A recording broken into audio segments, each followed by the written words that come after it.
வணக்கம். இது காளி சிவாவின் காமெடி செய்திகள்.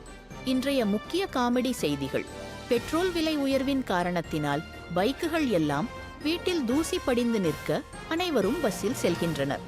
அடுத்து நாம் பார்க்க இருப்பது குடும்ப காமெடி செய்திகள். தண்ணீர் வந்தது தெரியாமல் அப்பா பக்கத்து வீட்டுக்காரருடன் பேசிக் கொண்டிருந்தார்.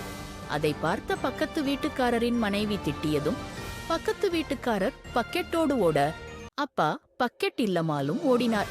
அடுத்து நாம் பார்க்க இருப்பது அரசியல் காமெடி செய்திகள். அரசியல் வேட்பாளர் ஒருவர் ஊருக்கு வந்து நான் வெற்றி பெற்றால் உங்கள் அனைவருக்கும் வீடு கட்டி தருவேன் எனே கூறினார். உடனே ஒரு பாட்டி கேட்டார், நான் முன்னாடியே வீடு கட்டி முடித்து விட்டேன், அதுக்கு பதிலாக அந்த வீட்டோட EMI நீங்க கட்டி தருவீங்களா? இன்னும் அடுத்து நாம் பார்க்க இருக்கிறது வானிலை காமெடி செய்திகள். மழை பெய்யும் போல மேகம் சூழ்ந்தது. மக்கள் ஆர்வத்துடன் இருந்தனர். ஆனால் அதை பார்த்த மேகம் மனசு மாறி நாளைக்கு பார்ப்போம் இன்னும் போயிடுச்சு. அடுத்து நாம் பார்க்க இருப்பது விளையாட்டு காமெடி செய்திகள். ரன்னிங் ரேஸ் போட்டியில் ஓடின ஒருவர் பாதி தூரத்திலேயே தேநீர் குடிக்க நின்றார்.